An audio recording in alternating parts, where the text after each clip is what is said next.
Welcome back, everyone. And we're off. And we are finally off. This has been how long has it been now?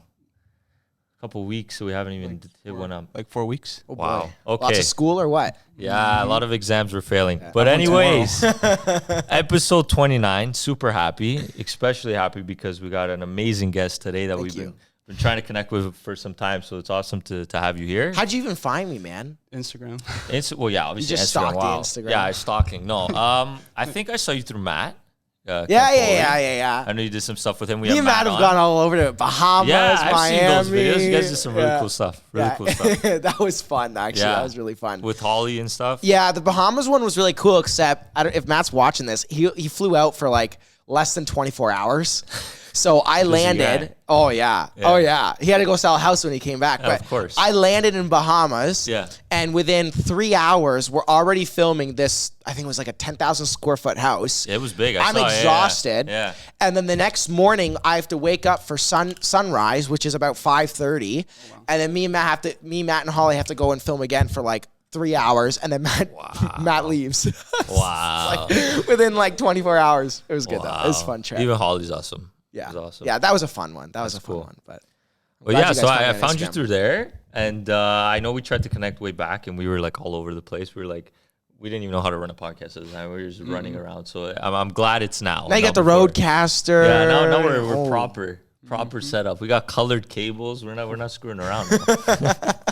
Hey, the neon sign's a good touch too for anybody who's watching. Yeah, it's awesome. I feel like a lot of podcasts have them now. Like it's a big thing, but it's like a signature. Vibe. Yeah, very retro. Yeah, it's nice. It's nice. Yeah. Nice touch.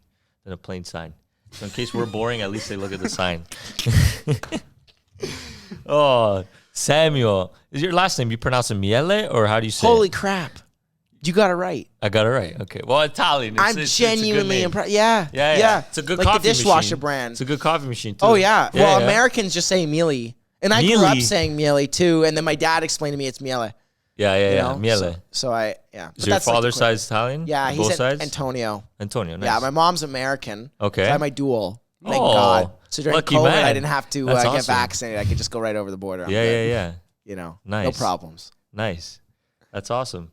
So let's get into you. You're all over, deep? Man. You're doing as deep as you want. how open you want to be? I don't know. Marketing. You got a show now. What's going on? How I started? Okay. Yeah. Well, so I'll tell you what I got going on now, just for everybody who understands. So I run a company called Vision Luxx, and we're a team of about 8 people. Yeah. And so we also have a partner company, Warped, with Umbi. So total, we're a team of about 15, 16 people. Wow. 2 separate offices. And then we have an office where we partnered up with Keller Williams Real Estate Associates in Mississauga. Nice.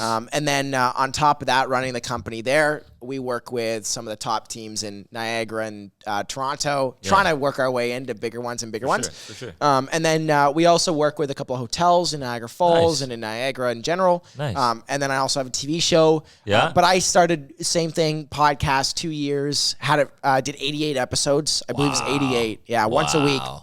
Good and for then, you. Thank you. That's crazy. It was a grind, but it ended up just being like a habit. But there were so many weeks where I didn't want to do it. I'm not going to lie. For sure. You just get tired. For sure. And then, it's a lot of work. Yeah, you got to find the guests and all that. And then got a TV show and went on from there. We do 1 episode a week, so we batch film it. So every other Thursday night, I'm filming at the studio. Nice. But in between that, meeting with the producer 2-3 times a week, Jen, to write out a good show, and then get in a debate about it between me, Jen, and Jeff. Yeah. Probably every week, rewriting the whole script and a lot of behind the scenes. Not a lot of people big. See. Well, I didn't go to journalism school, right? Yeah. So for me, it was a big challenge to learn it all. Oh yeah. Like imagine trying to script this whole podcast. Like it doesn't work. No. You know, and then do it with 3 other people who can say whatever they want and make the topics political. So you have the challenge, and everyone's just. Wow. Yeah. I mean, I get a lot of help from the news forum. Like they're fantastic. And like they're the largest independent Canadian news organization in Canada. Wow. Yeah. No government funding. CBC receives $1.2 billion last year and we received 0. Wow. But they don't want it. But that's why CBC's bad. That's why CBC's bad. Yeah. We like the news forum. That's where we produce it. Yeah. And we talk about we debate and talk about political, economical topics pertaining around my generation. So how old are you guys? 2004. Okay, yeah, so 03 for me. So like we talk about things that affect our generation. And so we did a carbon tax. Did education. I saw some of them. Yeah, government spending was a big one, Yes. like where the government puts all our money, where 99% of us don't even Trudeau's house. know. yeah, Trudeau's house, which is like 50% of it. So, but that's what I got my hands in now. And then, that's about it. And but I still have fun. I still enjoy my life. For sure. I think that's really important. And when you talked about the name lifestyle balance, for sure, I used to think like, okay, you can't enjoy your life and work at the same time, because there was like a good 6 to 12 months where I was cut out all my friends and just worked. And it was like really unfulfilling. It wasn't fun. It's exhausting. Yeah. And there's no purpose, sense of purpose. And you lose that. Like when you think money's your sense of purpose and then you make pretty good money, you start realizing that's not the purpose at all. And you start seeking other ways of doing it. And you don't want to cut people off to do that. So I think the old fashioned way of, I had older people, worth $50, $100 million tell me, I didn't stop working until I was 35. I had nobody to hang out with anybody. What's the point of that? Yeah. I find our generation questions that a lot more. For sure. Which is why we run the show, because our generation questions a lot. Yeah. You There's a new wave now for sure. 100%. Different way of doing a lot of things. Yeah. And at least it's good that you guys are like bringing it out there and showing people that like it's okay to do that. Yeah. Because I don't think a lot of people know. No, I think our generation is very lazy. Yeah. I mean, but not lazy in the sense of like not like lazy, like just sit on the couch. But like I feel like that we're so like sheltered. I think we question so much. We're doing an episode this Thursday on marriage. Okay. And we're talking about the questions that our generation asks that past generations never did. And I'm not sure why that our generation questions more. I think we've had easier times the last 20, 30 years for the most part compared to the last 100 in the 1900s. Yeah. And so we've had some more time to just kind of sit there and think. And life has been easier for us because our parents were the ones who worked hard. Pushed over the hump of, whether it was coming from Italy, like my grandparents did, and probably yours as well. And then came here, raised their children. And those are your parents now. And they worked hard. They got to a pretty good point. And now you're left to think and have time to think because you don't have to move out for most of them, 18, 20, I think. But again, I think a lot of them are lazy, but I also think that comes from just questioning so much. Yeah. And sometimes you question, you question too much to where you don't even move. Yeah. Exactly. You can't be decisive. Exactly. I struggle with that sometimes too. No, for sure. We all do, I think, at a certain extent. It's just a matter of what's going to make you push forward. What do you enjoy doing? And what's your vision moving forward, I think. Yeah. A lot of guys our age, women too, is obviously, like in the university aspect, even just anyone who's working at our age, they don't know what they want to do. Or they're trying things to find out what's Do you think that's a problem though? Yes. No, I don't think it's... Yeah. Because, like how I was brought up, guys probably old school brought up, like when you have to decide what you want to do at a young age. And like... But do you think that's forced? On my end, I feel like yes, but I feel like it shouldn't be. Yeah. Because like my background's like hardcore Italian, and like everybody did construction. School's not really looked upon. Yeah. And blue collar. Yeah, but then once I came around, everybody forced like school onto me, and because you're the golden boy, you have to maintain. I mean, I've always said this. My parents did a great job at raising me, incredible job, and I have a lot to thank to them. But one of the things that I learned was when I have a son or a daughter, the pressure of going to school won't be there. It's this innate sense that I want to build in them that just wants something more, like seeks out purpose in their life. And as long, in my opinion, no matter what accomplishments they get, as long as they feel like they're fulfilling their purpose, that's the most important thing. And your job as a parent is to make your child happy and dream big. And dream. And because think about it, even as a 3-year-old kid, 4-year-old kid, like we were at my girlfriend's brother's wedding last night, and he has a son who's like 2 years old, and he's sitting there and he's just thinking, and you just look at him and you're so fascinated by how the kid just thinks and wonders. And then you see some other parents who have 6, 8, 10-year-old kids, and they make two choices. They either say, oh, come on, let's go on your iPad and just give me the iPad and just relax. Do your own thing. And completely stun their imagination, or stop them from asking why, punish them from asking why. Yeah. My parents never did that. My parents always answered my why and then asked me a question. I remember one night, my family we rented a hotel because we were out, I think it was like maybe Disney or something like that on a family vacation. Nice. And I remember I was like 10, 11 years old. And me and my dad were sleeping in the one bed, and my mom and my sister were sleeping in the other. And I remember asking the whole room when we were all going to bed, like, Dad, why did the Titanic sink? Yeah. Why are boats able to float? Why can they hold so much weight? And that as children, we do that, and that cannot be stunted by parents. Sure. And so I feel like, and when you bring up school, I think school does a lot of that. I think school stunts the whys. For sure. And that's just from professors. I don't know if it's really the curriculum. I think it's professors who do that. That's what we were talking about, because he's taking business. And he questioned why is he learning business from people that have never owned a business? Yeah. Are you in a university or a college? Yeah, university. Okay, there you go. Yeah. A good friend of mine, Dan Patterson, he ran Niagara College for 25 years, like the biggest college in our area. And he just says, I'm so smart to me. Like, the way they run their college is they find people who are in the environment, like who have built something. Actually, they find business coaches. Yeah, exactly. And then they scout them out. Yeah, they're like scouts, like the NHL scouts. Yeah. But university, it's, no, you apply to us. Yeah. Here's a book, learn it. Yeah. Regardless if it's applied or not, that's what they suspect that you 100%. Should understand. It's crazy. I wouldn't say, going back to the point of our generation, I wouldn't say that they're lazy. I would just say that they ask so many questions. Yeah.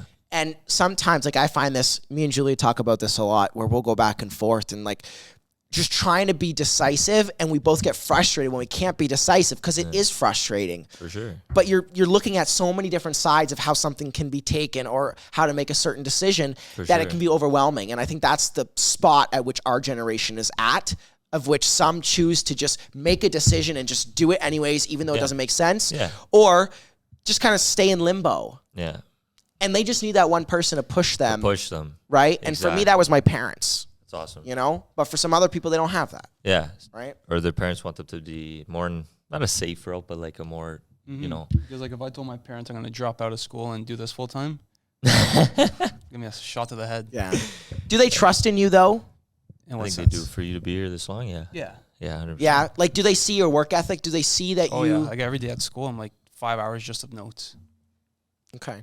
See, and I think that as a parent, as long as you encourage your kid to keep doing everything they can in whatever it is that they do, you're good. That's like, because my dad taught me, like, at a young age to always get what you want. So like I'm stressing for an exam tomorrow.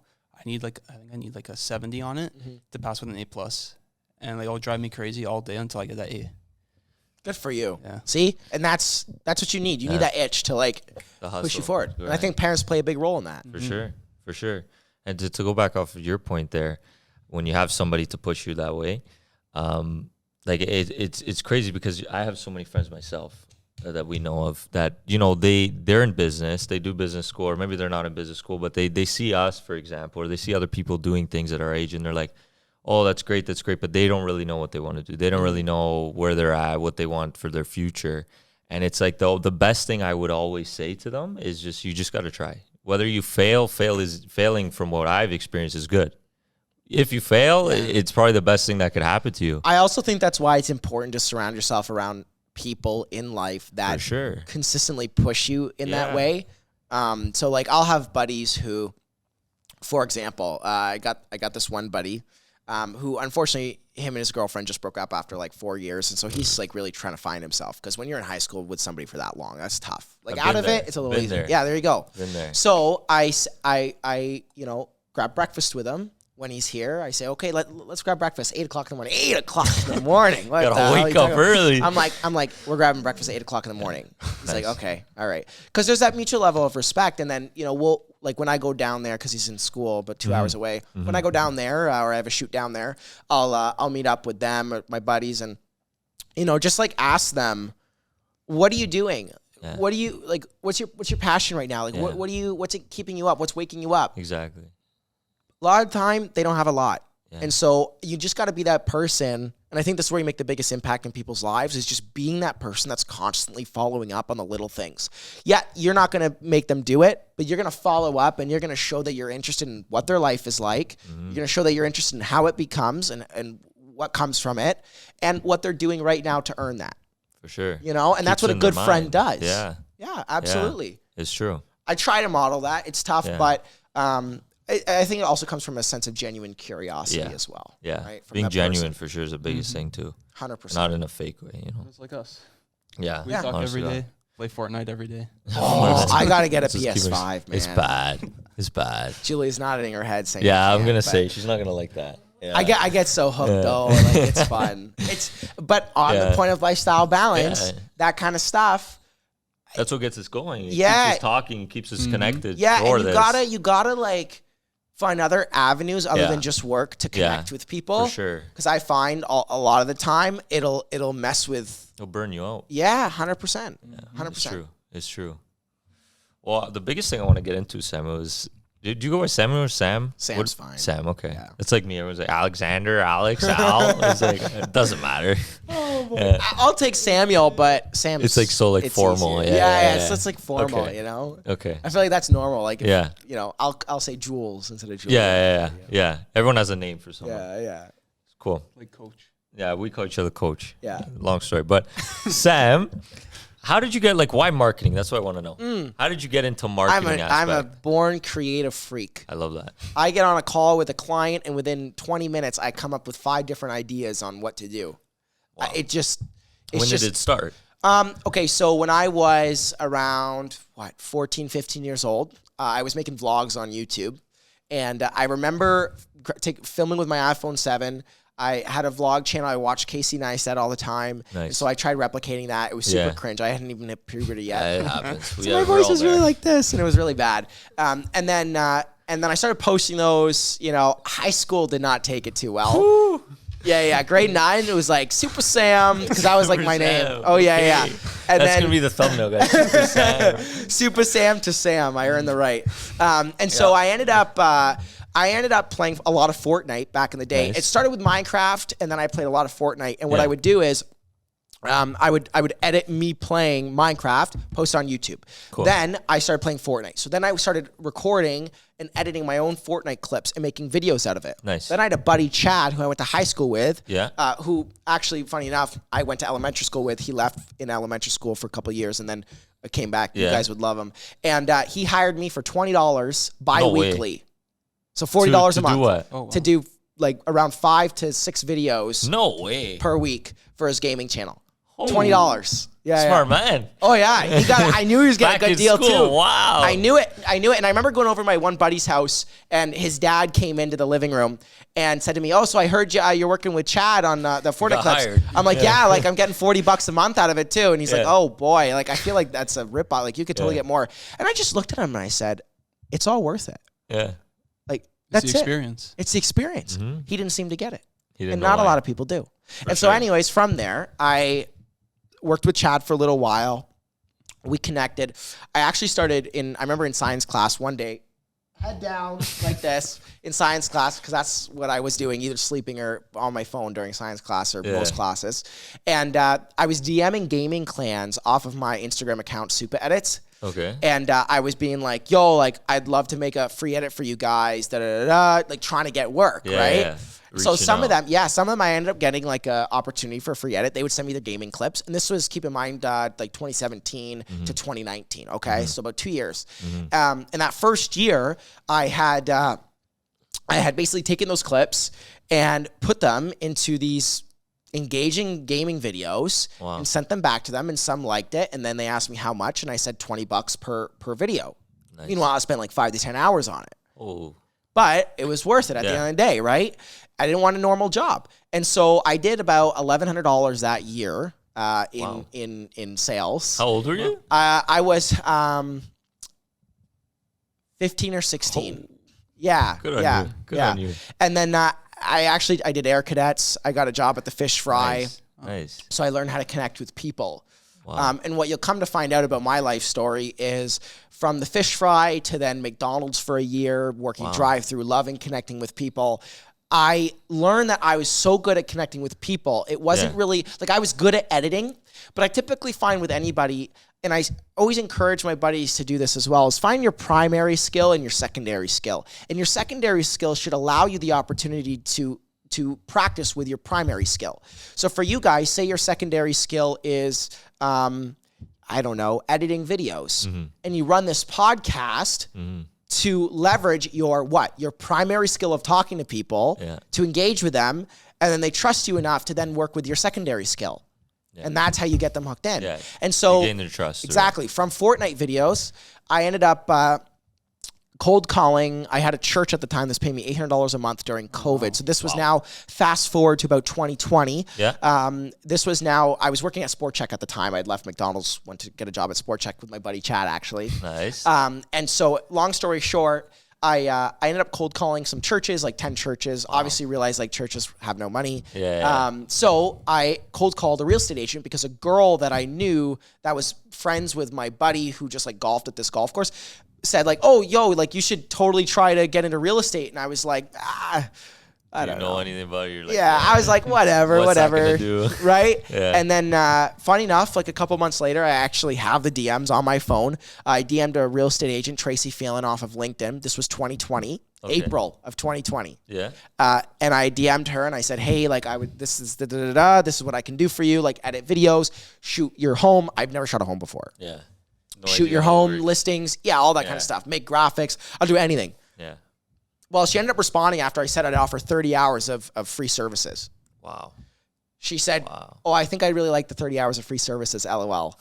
So I called her within a couple days later. We finally connected on a call. I recorded. So I got to find it, but I recorded that call. Did you tell her? It was 45 minutes. We're good friends now. That's good. She's kind of like a grandmother to me. Like she's super polite. She's on the edge of retirement, but she's fantastic. And we still work with her to this day. Wow. And so anyways, I ended up connecting with her. I recorded the call. It was like 45 minutes. The worst cold call of my life. It was terrible. It was terrible. I just talked and First time's hard, yeah. Yeah, I just talked the whole time. And then from that, I ended up meeting up with her. She had a listing that she wanted me to shoot. I shot the listing, did a crappy job, but I was so cheap that she didn't care. So she left one of the top guys in Niagara who she was working with, who does so many homes a day, like 5-6 homes a day, left him to come work with me because I was just so cheap. Wow. You just need that one person. Exactly. And I don't blame her. Like, it was a great opportunity, right? Yeah. I wasn't the greatest. Yeah. But she liked me. Yeah. She enjoyed shooting with me. She enjoyed being around me in the house when we were filming together because I was just a good talker. Like, I was just an engaging person to be with. Easy to work with, too. Yeah, easy to work with, right? That's what people want. 100%. And my quality wasn't there. That was my secondary skill, but my primary was talking to people. And so what you'll notice in my life is over the last 2 years, it's been, yes, me running a company, doing marketing, and, you know, I'll say this, from the real estate agent, I just kept working my ass off for another 2 years, and here we are. Yeah. You know, actually almost 3 years later now. Here we are today. So I don't need to get into like specifics there unless you want. But what you'll notice is the last 3 years has been me finding a talent that I could use to leverage my primary skill set. So my secondary was filming, making videos, and it still is to this day. I'm not the best at it. I've really molded it. I've gotten really good at it. But it's not my primary. My primary is speaking and connecting with people. For sure. And that's what I aim to continue to push forward today. I can see that for sure. You know? Yeah. That's kind of my push. And I think a lot of people need to understand, like, okay, you don't just have one skill. You have your primary skill. Yeah. What is it? Like, okay, Nick, what's your primary skill, would you say? Probably like what I've worked at the most is probably hockey. Hockey? Okay, so you're really good at hockey? What do you play? Goalie. Goalie. Okay. Yeah. I got to call you when I need for our beer league at 9:30 on a Monday night. Plays. Okay, sweet. He's a wall. Okay, so if your primary skill is hockey, are you still like working your ass off in hockey? Not as much now, but I still play hockey. Okay, so what would you say would be like your secondary skill? Secondary? Something that follows you around. Probably like I'm very good at, I say geography. Okay, so you're really smart. And knowing a lot of facts about stuff. Okay, perfect. So if I were you, I would take that secondary skill of just being a naturally smart person, like geography. that's not like me. I have to listen to podcasts so much, and then I even find it hard to retain information. Oh, me too. It's hard. It's hard So yeah, to especially when remember you're a lot. trying to soak in so much, right? So I'll take or you would take your second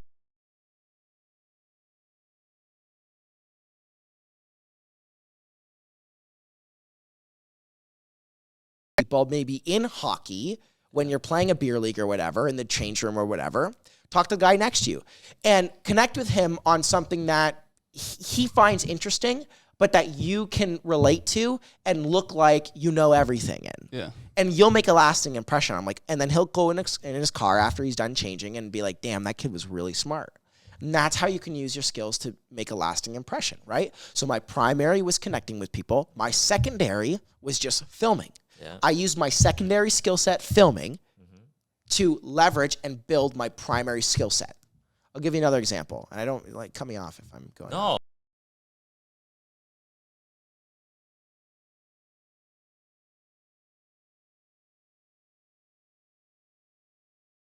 Yeah. It's my podcast. Yeah. And I did it at a time, I won't say like I pioneered anything, but my mindset around it, I remember the aha moment. I was in my parents' basement because they had an in-law suite. So I had like the one room was my office. Nice. The other room I had empty. And I thought, oh my God, Sick. I want to start a podcast. I could start like the golden circle and get all these people connected to one another and start dreaming of these ideas. But the thing that I wanted to use that podcast for was just meeting people. Exactly. And so I literally, and with no help, I'm still shocked. I think this was one of the biggest things that I credit to my success today, that I don't know how I understood this earlier on, but I knew that I wouldn't make it anywhere if I just leveraged my filming because I wasn't good at it at the time. So what was I really good at? Talking to people. There's an article that the Standard wrote up on me in Niagara. An 18-year-old kid wants to open the most likable studio. And it was because all I cared about was being the most liked person in a room that people just wanted to be around. And talk with. Exactly. And I did that through 88 guests over 2 years, inviting them into my home, getting them cookies, coffee, milk, whatever they wanted, giving them a nice little gift, and talking to them about their life story for an hour and showing genuine curiosity and interest. And it was genuine. Exactly. But there was also strategy behind it to connect with those people. For sure. So of the 88 clients, of the 88 people that I interviewed, around 40, I counted, around 40 of them are clients to this day. Wow. Half. That's amazing. So, That's amazing. Everything that you do, your 29 episodes, it's like saying, okay, now you just need to know what is your way to make money out of it? What's your monetization out of it? And I had... And that's what we're playing now. Yeah, there you go. Is how do you monetize it now? Exactly. And for me, it was like, okay, like I could charge people to be on my podcast. Yeah, Nobody's going to care, man. $50. Put the cameras on. I remember DMing a guy on LinkedIn who was a lead who like ran like this glasses company. And I was like, hey, like for $100, you can come on my podcast and talk. It was so bad. It was so bad. And I just realized at the end of the day, people just love talking about themselves. So let them do that. Exactly. You know? And then I was able to connect with people. And then the question was after, so what do you do? Because for an hour I was talking to them, and the conversion process was this. Anytime I knew I had a really good guest that I could convert, I would end the podcast about 10 minutes early and then use that 10 minutes to talk to them off air about business and about working together. And so much of the time it worked. And actually I hired Chad to come and work on my podcast. Look at that. Run my podcast. Wow. After I worked for him about 2 years prior. Fortnite came a long way. Fortnite came a long way. Wow. And he was actually, like, you can ask him. He witnessed me just closing deals in those last 10 minutes all the time. And then I would always make sure it ends with, we'll connect. Trust me, we'll talk. Yeah. And of 88, 40 of them closed. Yeah. So I think that happened here unexpectedly. Like I'm sure you had you knew this was gonna or you're not planning. This was the goal. That was the goal. But you don't know if it's gonna happen. Yeah. But you had the vision of it, right? I think for us, we didn't think it could even come to that. It was more like you. We want to meet people. That's the goal. We started with that, and then now it's like, how do you monetize? Yeah, but it's like a lot of the people we've had on have actually brought in a network and opportunity for us. Probably half the people we had stemmed down from our very first guest. Yeah. Really? Yeah. It was like a ball effect. I think our first guest, he's a political person in locally, but his reach stemmed out to so many people that opened like a flood of guests. What a lot of people don't understand, I think our generation hopefully starts to understand, but it might also just be me being in the age that I'm in, surrounding myself around guys like you who know how to leverage or be resourceful and seek opportunity, is that opportunity is endless. Elon Musk's ex-wife said that on stage, she was doing a TED Talk, and she goes, Elon Musk said no to more opportunities than he said yes to. Because when he said no, he felt it was an opportunity to say yes to a bigger opportunity in the future. And what I think is really powerful about that is he knew he would always get opportunity because he was always talking to people. He always leveraged his network and was always resourceful. But he would just wait until the biggest opportunities came along. Moments. And there you go. PayPal. Boom. Wow. Gets his whole life started.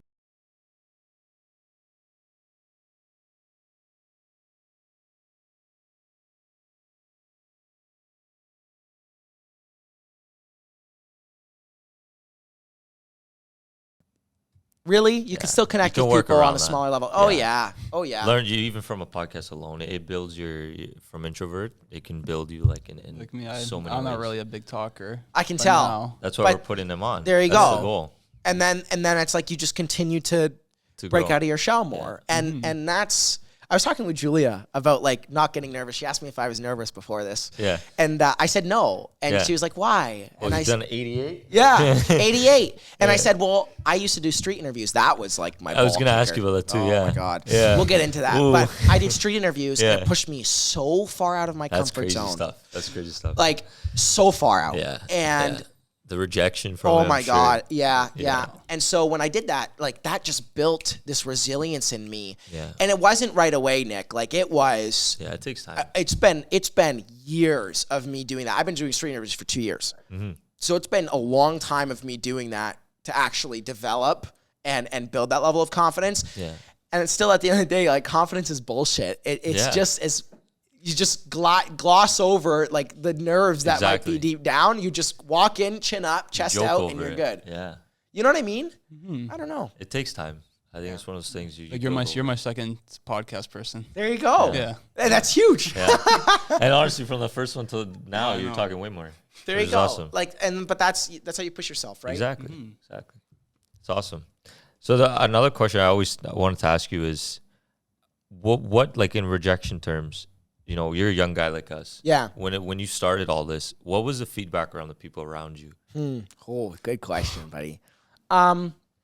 So when I was in high school and I was doing the Fortnite videos, I remember walking through the halls. Oh, super edits. And then I remember like it became into like a personal joke. Yeah. It gets to you at some point. Put a chip on my shoulder. Yeah, big time. And I think that's important. I think a lot of successful entrepreneurs started with a chip on their shoulder. They couldn't have started because it just takes so much out of you that you need that chip to keep you going. And it became personal insults. It became being made fun of and not being taken seriously, being a squeaker because my voice was so high. I remember one time I had all my buddies sleeping over. I told Julia this story. It's hilarious. And these girls that were at another school, it was like a girl sleepover, right? And so like, she had like probably 30 people watching on Instagram Live. Yeah. And I remember my buddies commented in the video, hey, you got to go watch my buddy's channel. And like knowing that it would just be hilarious to watch and make fun of. And they ended up pulling it up and like 30 people were watching my channel and the girls were just pissing themselves laughing. Yeah. At me and when I was talking. That puts a chip on your shoulder, man. That does. Throw something. Yeah. It puts a chip on your shoulder. You don't say anything, but it's there. Yeah, for sure. And then from that, you can hide it, but yeah, you can hide it. And then from that, I think my parents were always, I know my parents were always supportive and always pushed me to do what I wanted to do. My dad always encouraged me to just be wise and not make the same mistakes he did, but he wanted me to make mistakes because that's how you learn. That's how you learn. And my mom was always there. Like at the end of every day I would come home and she was just like, okay, tell me about your day. Like I want to hear about it. Right. Yeah. And that really helped me. And then I remember like I would get in arguments with my buddies about school all the time. Sure. Cause I was so bad. I failed math 3 times. Yeah. I tried to get through summer school. I couldn't. I next to almost failed business class. Don't worry. Thank God We're my there teacher too. liked me. Yeah. And then I was in computer coding class. I remember sitting, I was the last one in the exam room in the computer coding class. Yeah. The teacher would not let me leave. And it was like 3 hours later. And I just couldn't, I barely answered anything. And I ended up just saying, I'm done. Like, I'm just walking out because I just couldn't do it. Yeah. And one thing that I always say now is it's just interesting because especially in my math class, Miss Brenneman always kicked me out of my classroom because I was too energetic. And I say now that energy that I was kicked out of in my class Is what people hired me for today, that I get paid tens of thousands of dollars a month for today. Yeah. Yeah. So if you think about that, I don't really care what Exactly. the people said You 4 or can't. 5 years ago, right? 100%. But it's interesting how much you see switch up For sure. when you When you change over. change over. How people change. Yeah, and I think one of the things that was important for me was to get over that chip on my shoulder. Yeah. There was a period where I was mad that my buddies like didn't even care, because it became from a point where I had no support. Yeah. To then it was resentment. Yeah. And I had resentment. So I made sure that they knew that I was making money. Yeah. That wasn't good either. For sure. And it caused this A lot of conflict. tension Yeah. and that conflict. And so from there, I ended up, I left the boys group chat, cut them out, Damn. didn't really talk to too many people for a good 6 months. And that was like the most emptying part of my life. Like those 6 months were brutal. I don't wish that. Yeah, I don't wish that on anybody. Yeah. I mean, I'll be transparent. I was making like 10 grand a month in high school Yeah. in this period of 6 months.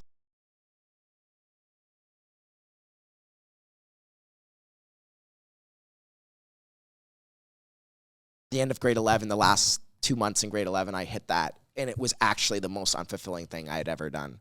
And that was because I had nobody to do anything with. Yeah. And I was self-inflicted. I did that to myself. Yeah. And then I ended up going back to my buddies, and I took counseling. I still do. Nice. Once a month. I take it, and I think it's just good to talk about Same those here, kind of things. Yeah. Good for you, man. That's huge. A lot of people don't. And from counseling and some other things, and just being like self-aware, like you guys, like you just constantly thinking about Really good too. what you could do better. Yeah. I realized that chip I needed to get over and find more purpose in what I was doing in my day-to-day to build something for my future. Yeah. Than that chip, because that chip wear it off. Because I know that I brushed that chip off For sure. when my Doesn't matter friends anymore. didn't even make fun of me and knew that they couldn't. Yeah. And that's where I changed my thinking and my thought process around it. And the mindset shift was, I have the opportunity to be a light to my friends who are in school who do not want to be there but have nowhere else to go, or feel they have nowhere else to go. Yeah. And to this day, I get more purpose and fulfillment out of grabbing dinner with them and them talking to me. Like, what I love now is, they weren't there for me when I was in that spot because I was just a little too young, and nobody else was ready to hear me talk about my stuff. For sure. To where now when we sit down, the they're opposite. excited to tell me about what they're doing, what they want to do. Your feedback on it. And all that, and they want to hear my feedback. Yeah. And that is more amazing. fulfilling than rubbing it in. For sure. I rubbed it in for 6 months and it didn't feel good. And then I just listened and it felt great. And now I get so much joy out of watching those people around me succeed. Yeah. Because I can show them that this is who you should, or try to. I'm not perfect. Yeah. Don't hear me saying that. No, for but sure. try to be a role model in how you can be a good friend to everybody else around you by taking interest in what they're doing. Exactly. If more people did that, man, so many people would not be dealing with the mental health issues that they do, 100%. loneliness, nothing. 100%. And I actually get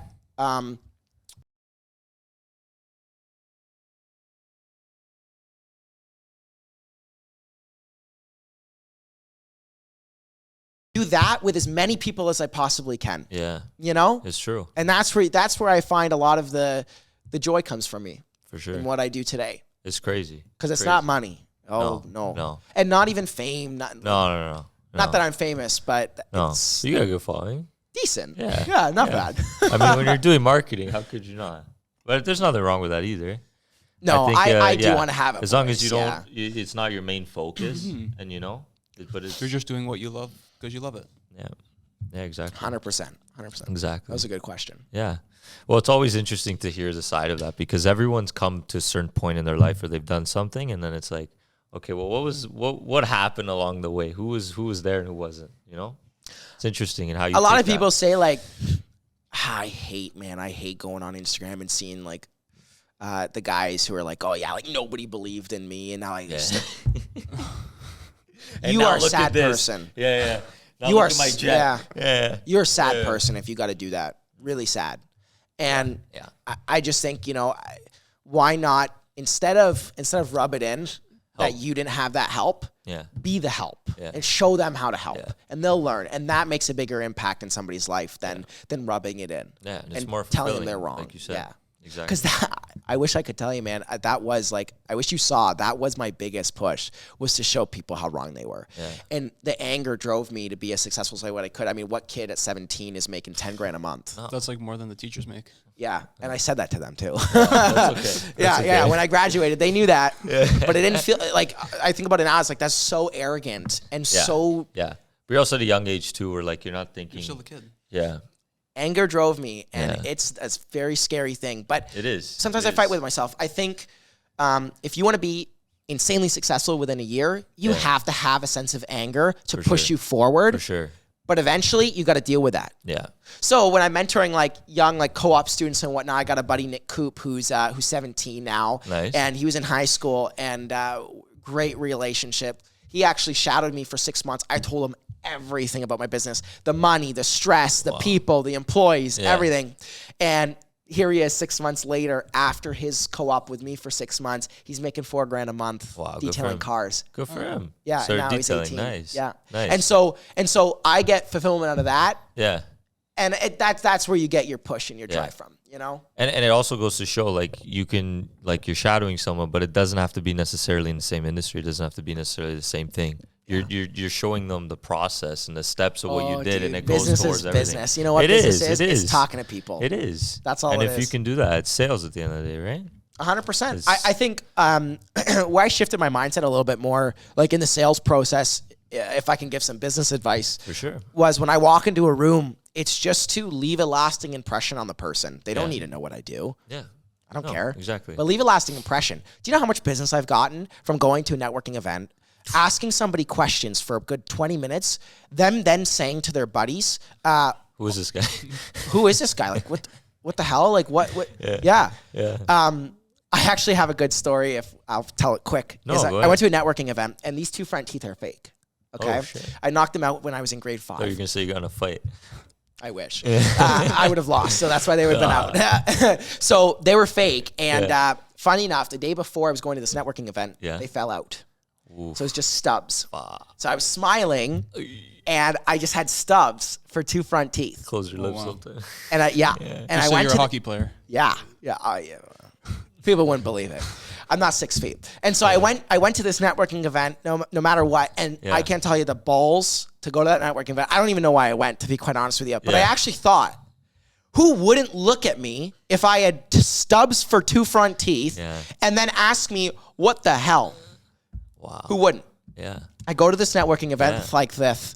So I was talking like this all night. And I ended up talking to this one guy who actually worked for a competitor of mine. Yeah. We don't have any now. That's me being confident. That's what you got to do. Yeah, exactly. You have to say that, right? Exactly. And I remember talking to him, and he never asked me about my teeth. But I asked him questions about his life, about him, about business, fed his ego as much as I possibly could. That's the other thing, too. You got to feed people's ego if you want to get what you want from them. 100%. For sure. And so that's how you connect with people. And so I was doing that for a good 30 to 45 minutes. Yeah. And long story short, I actually connected with him about a week later, and he had actually said, because we had mutual connections, he had said to one of his buddies that I found out later on after I closed him on a contract, like, what the fuck was up with your teeth? Like, he had no idea. He didn't know. No, but it didn't matter. Yeah. It didn't matter that I'd stubbed for teeth like I talked like this all night, right? I just talked to him, fed his ego, connected with him on a personal level, and for 30 minutes, we just connected. And later, and that was my biggest deal that I had ever closed at the time. Wow. Yeah. That's so crazy.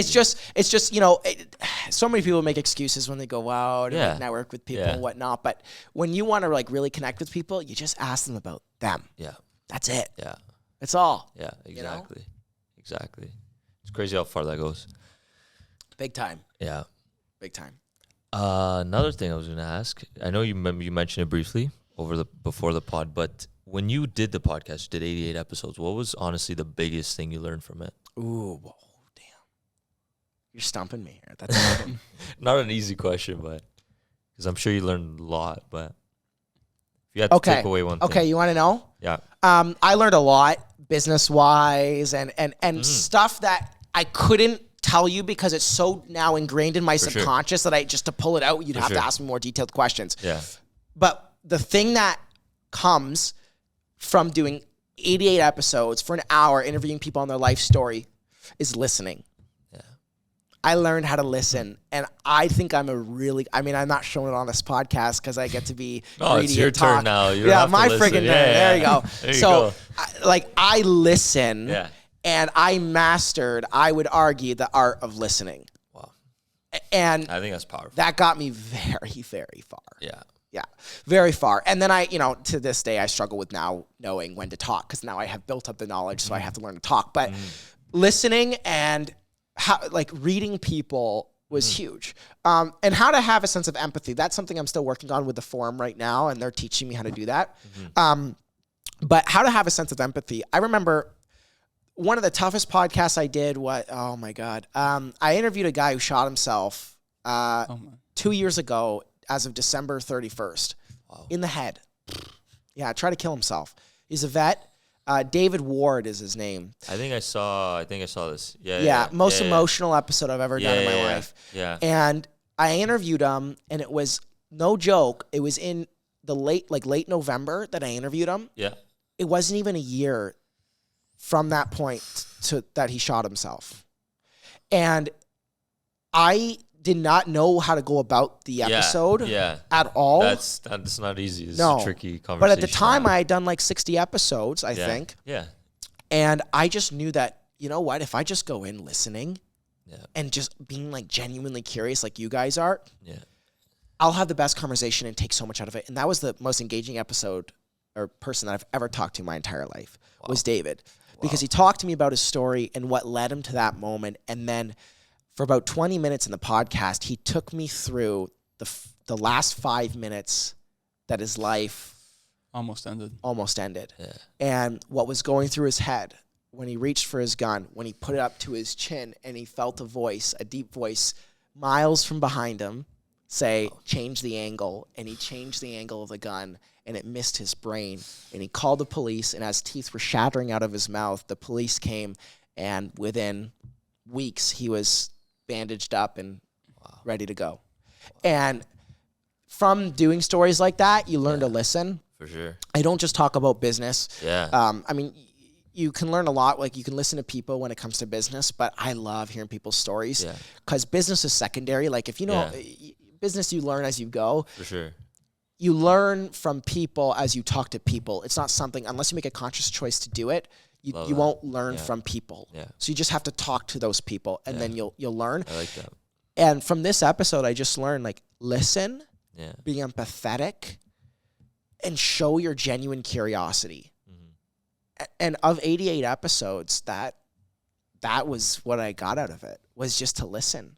And that skill will take me very far in life. For sure. And I'm only 20 years in. For sure. Yeah. And that's a crazy thing to say. You're only 20 years in, like us. When people say, oh, you're so young, to be doing this, good on you that you're doing it at this age, and you've already done so much at this age. 88 episodes. Now you're doing your own show. God knows where in another 2 years from now. You know I remember saying about a year ago, I remember saying I want a TV show. I want a TV show. That's why I started my street interviews, because I wanted to show that I could do that. And I started my street interviews. I did them for a year. And I remember saying, what? What am I doing? I was I just got to keep going until I get my TV show. Yeah.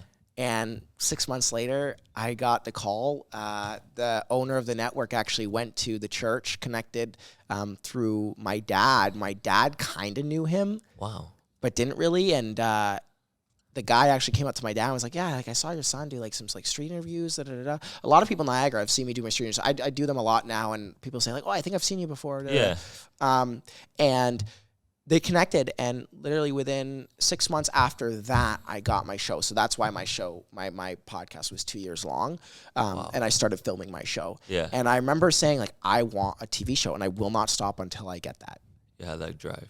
And I got it. Wow. And so, and I remember, you know, even with the 10 grand a month, I have the notes on my, like, I wish I had my phone and I could read them, but I remember saying, like, I, Samuel Miele, will make da-da-da-da-da-da. I will save da-da-da-da. I remember saying I will save 40 grand in my bank account by the end of the year, and it was January. Yeah. And I just said it to myself, and I genuinely believe it. I'm like, I'm going to have 40 grand in my bank account. Yeah. I'm going to. Yeah. And then from the 40 grand that I had saved,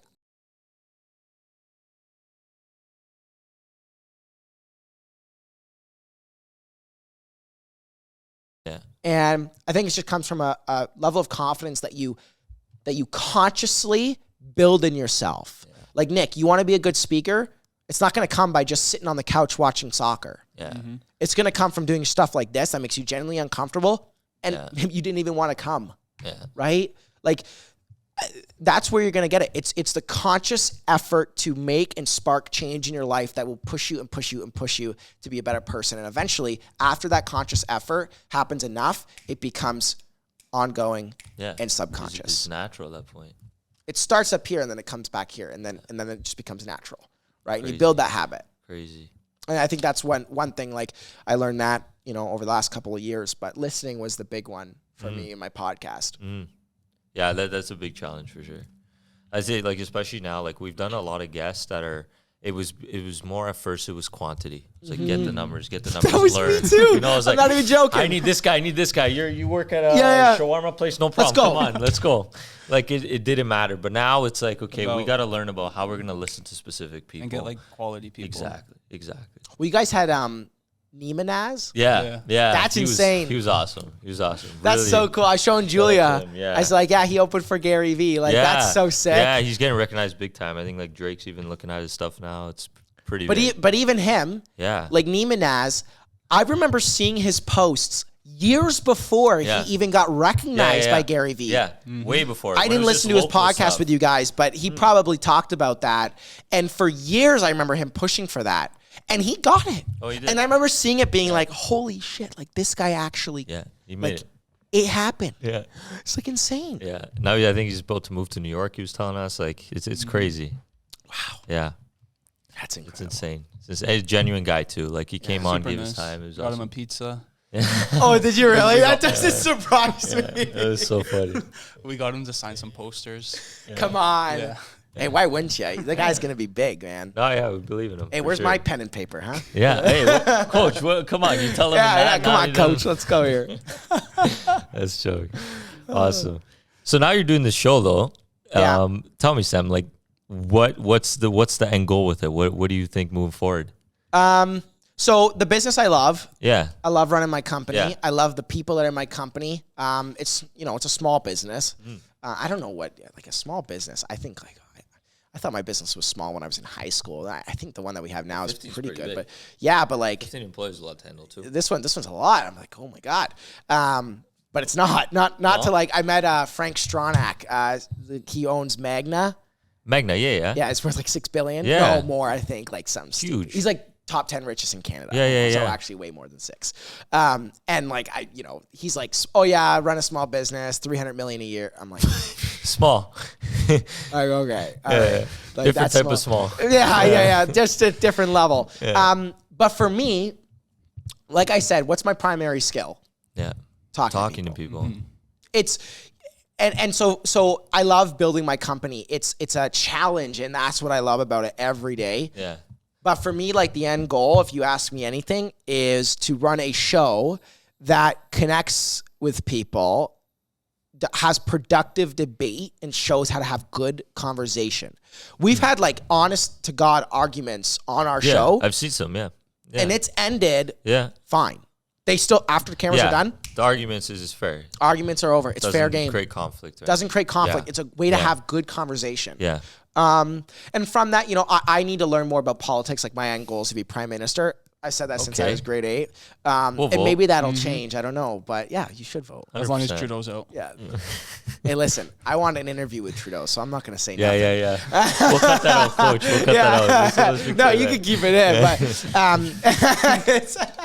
But but for me, like I think the end goal out of this is to keep pushing to have a show that explores these topics and to create better content that's more engaging and build that sense of purpose. Like my end goal, I want to interview Justin Trudeau and Pierre Poilievre on 2 separate 1 hour long specials where I ask them the questions that my generation, our generation is going to want to know. Yeah. And that to me is going to make a huge impact on voting. Yeah. Who our leader is in the future, because what leader do you see sit down with a 20-year-old guy on TV? Exactly. Okay, a that TV. Would change. Yeah, no, it doesn't happen. Exactly. And so, who are you more likely to listen to? Power and Politics, CBC, sit down with Pierre Poilievre, or a 20-year-old who, small town kid, talking with a future power leader of the country, asking questions that you even want to know. Yeah. Right. And so for me, that's a big goal for me. Sure. It's awesome. And keep pushing that. And with the company, keep building it. I mean, we want to get it. I would love to get into like event marketing and whatnot. Cool. I love, I'll shout out. I'm shouting out. I love Neighborhood Creative. I think they do a great job. Ernesto and Anthony, they've done a great job building a company. Ernesto's coming next month. We're super happy. There you go. Yeah. He's a tough guy to get on too. So good job. Yeah. But I from what I've seen and I love crazy growth. Yeah. I love seeing how the company's grown and just envisioning like, okay, how did they build this and this and this? And, you know, not to rip them off, but to take a lot of what they've done and do it my own way. Learn from it. Nothing wrong with that. You know, I want to get into event marketing, and I can see that they're getting into that as well. And so I just want to continue to build my company as big as it can get, and to basically be the company that you come to with a $300,000 yearly budget, and instead of giving it to 10 employees because you don't want to manage them, why would you? You give it to us, and we properly distribute the funds, right? We find the speakers for the events. We run the events. We film the events. We market the events. We sell the tickets to the events. I mean, that's where the big money's at. So there's that, you know, and whether I sell my company or I run it and I get good people under me, I love finding like and giving good people opportunity. That is another thing that's so fulfilling. And then with my show, man, I mean, listen, I thought I was good at speaking with people. I thought I was good at running a good interview. And then I get on a TV and everything changes. Oh my God. The scripts you got to write. And I didn't even go to journalism school, so it's a lot harder. But like when I sit down and I write a whole show on marriage and then my producer says, not loving it. Wow. And within a week, like we have to rewrite the whole show and then get it reviewed again and then redo it again. And it's just part of the writing process. It's tough, but it's just part of the writing process. And I learn a lot from that, you know, and what to say, what not to say, how to say it. It's a challenge. For sure. And that's something I feel stupid in. For sure. I feel like but you know, I needed that. Because I think for a little while, I was getting really comfortable. Right before I had my show, I was getting really comfortable, making good money. Things were going good in my business. And the podcast was doing really well. A lot of people knew it. We were growing. We had like 300,000 accounts reach every month for a good while. Yeah, it was really good. With the Streeters did really well. Wow. And then from that, I was kind of like, I want a new challenge. I feel like it's getting stale. And then I get my TV show. And it's like, I'm a baby again. Yeah. But I love it. I love it. Just keep developing that skill set. You know, sitting down with a politician who's running for president.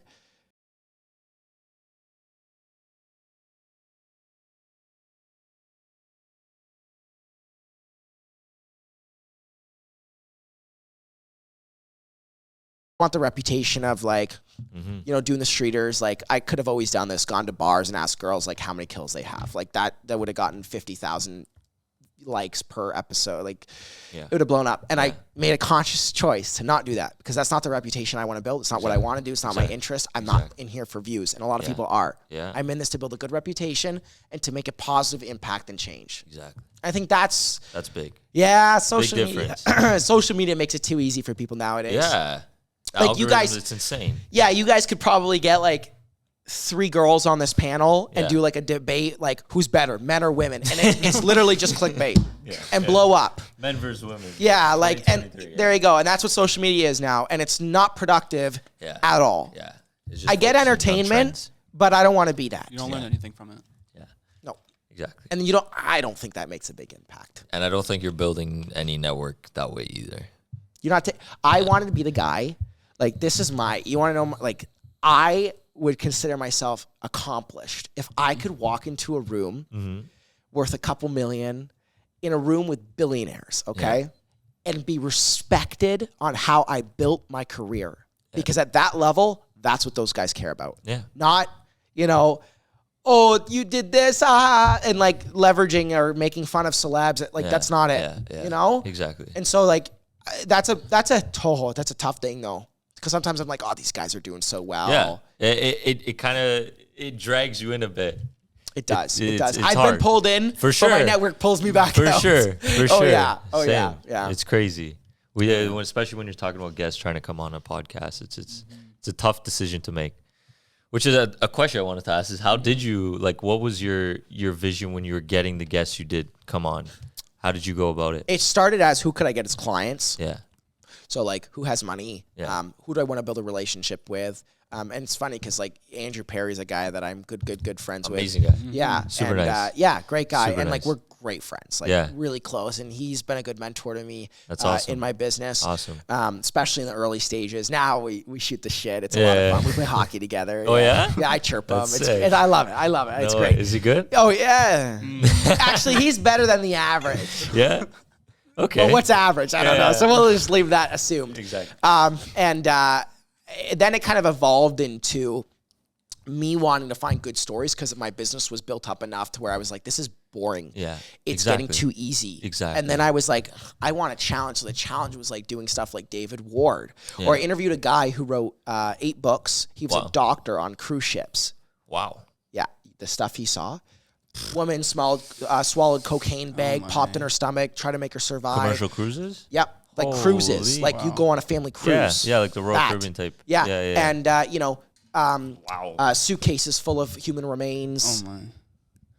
Oh, yeah, good stuff. Those were the stories that I then chased. Yeah. And that to me was more exciting. Like, that got more exciting. 100%. And now, with the TV show, how I go about is just have good conversation. Yeah. So, like, when we talk about marriage. It's the quality. Yeah. When we talk about marriage, I want somebody on who, is divorced. Yeah. Then I want, who has kids. And then I want somebody who, doesn't believe in marriage. And then I want somebody who firmly believes in marriage from a Christian perspective. Exactly.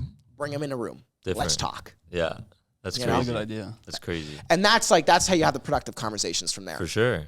But I think it's all about your intent. And my intent was to start by just building my business. I think it was around like 40, 50 episodes in, maybe like 60, 70. Yeah. But I then transitioned to like trying to find better stories. Yeah. And then it got monotonous. And then I was like, I was burnt out. And then it's hard. It burns you out, man. It's like, this isn't easy doing this. No. And I ended up getting the show, and that's awesome. From there, that's awesome. Right? Good for you. Yeah, thank you. Awesome. Coach, you want to ask him the signature question? Hit me. No, there's 2 of them. Go for it. I'll take 2. What would you say to someone that's like up and coming? Like, say someone like where you were, or like where we were, like before we started doing the podcast, or you starting to do your podcast and doing your show. Like, what would you say to someone? Okay, here's what I said to Nick Coop when he sat down his first day in co-op with me. And I told him, and it's actually funny because his dad was the co-op teacher. No way. He was my co-op teacher who allowed me to get started with my business in high school when I took a full-day co-op in the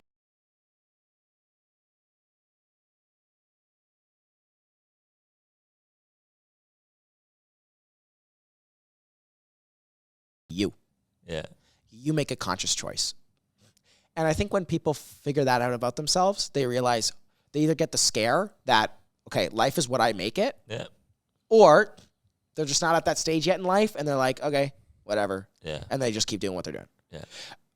One thing I said to Nick was, if you have a genuine level of curiosity and ask me questions all the time, you will be very, very successful, because you will learn from me and what I shouldn't do. And to this day, he pulls apart my business, what I shouldn't have done. And I love it, Because I'm like, damn right, would have saved myself a month there. But I laugh because I'm like, I saved myself years by talking to other people who waited 10 years. Yeah. So Nick's sitting here picking apart how he could save a week, Yeah. an hour, a month, right? And so I love that. For sure. And I get to be that for him. And I think he's going to be, just as successful as I am. We made a bet to see, he knows the number, but I said, if you bring in this number, I'll fly you out to Florida. We'll grab a steak dinner for a weekend and we'll come right back on a Monday. That's nice. Yeah. So he has to hit that number by the time I'm sure. I think he will. Yeah, he probably will. But I would say ask questions. Be genuinely curious and you will go very, very far. Mm-hmm. Let your curiosity wander and just go. And nothing will stop you because like I said, when we're 3, 4, 5 years old, we are the most curious we are in our entire lives. And if we stop being curious, you'll go nowhere. Exactly.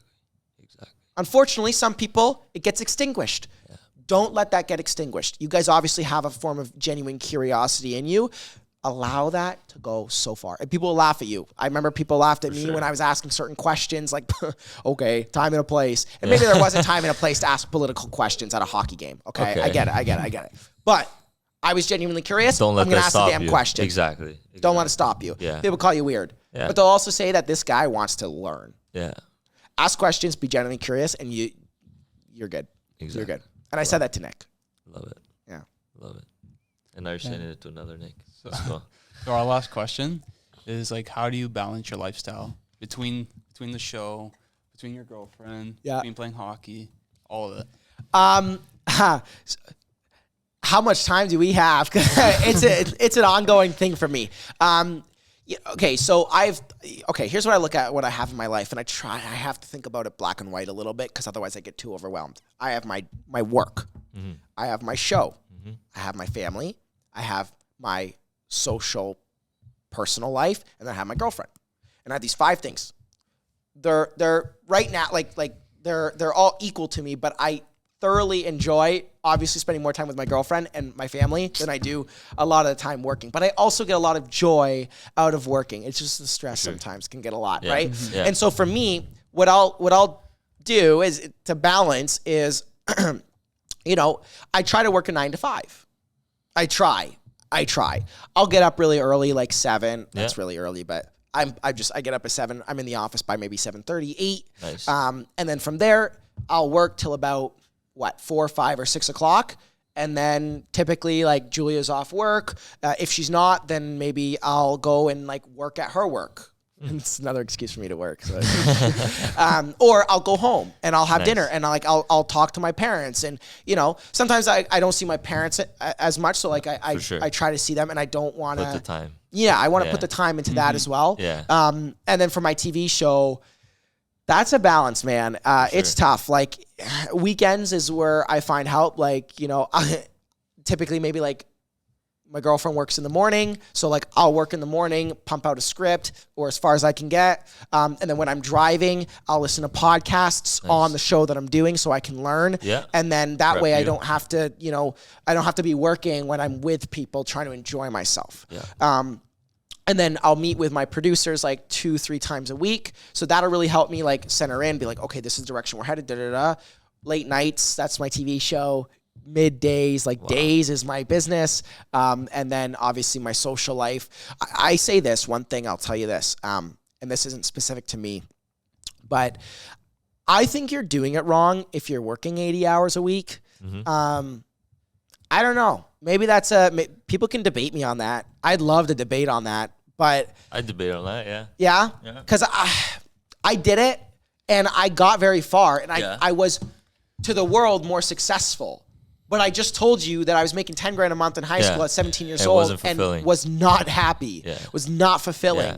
So you tell me, you tell me what was worth it. Yeah. I remember coming home like 11:30 at night. I remember this one night I came home, I started crying. I went into the kitchen, I started crying, dropped myself. I'm like, Mom, I can't do this anymore. Yeah.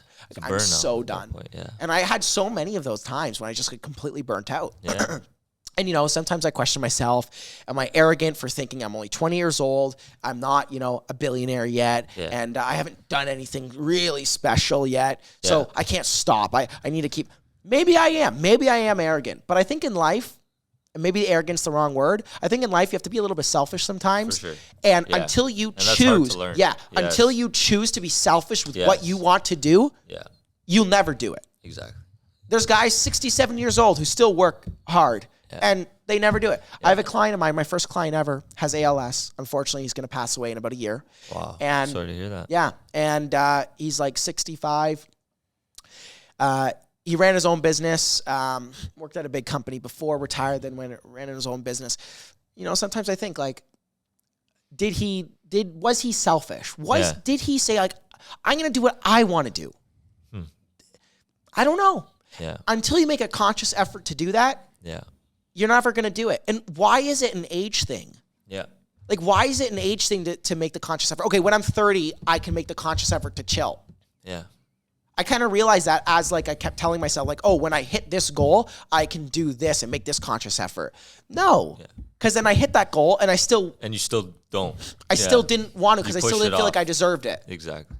And I think like high performing individuals always question themselves as to whether or not they deserve to have this enjoyable time here and here and here. Exactly. I think you just got to tell yourself like, you earn it, you work hard for it, and yeah, I'm going to be selfish. I want to enjoy time with my girlfriend because that's what I want to do. Yeah. Not because I should do that, because I want to do that, right? It's not. Second, something becomes an obligation. It's terrible. You shouldn't even be doing whatever it is you're doing, right? Exactly. If work becomes an obligation, Exactly. unfortunately for a lot of people it is, but I don't believe that's what you should be doing, right? So I try to just say, you know what? I'm going to be selfish, and I'll have these days where I'm like, I'm going to be selfish today. Yeah. You know what I mean? And not serve everybody else. Yeah.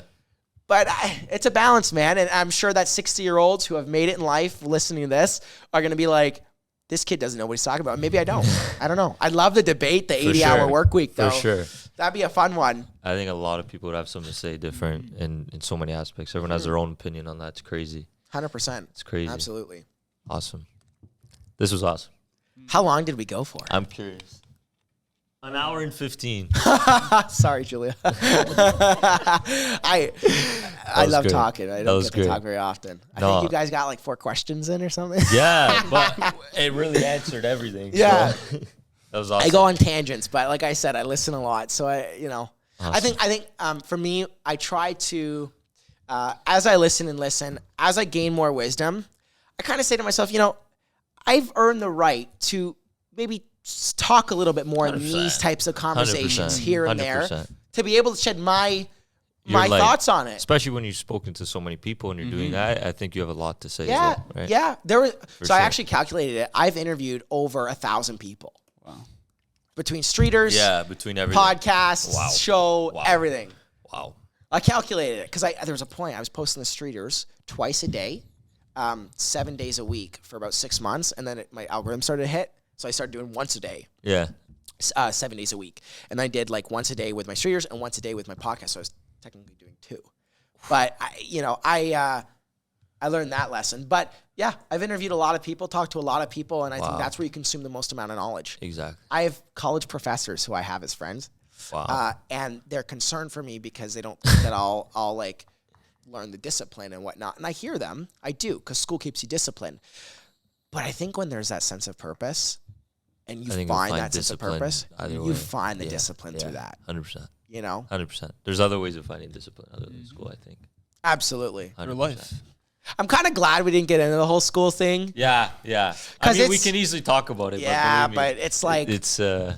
I have my opinions on it. For sure. It's so specific to the individual. But for sure.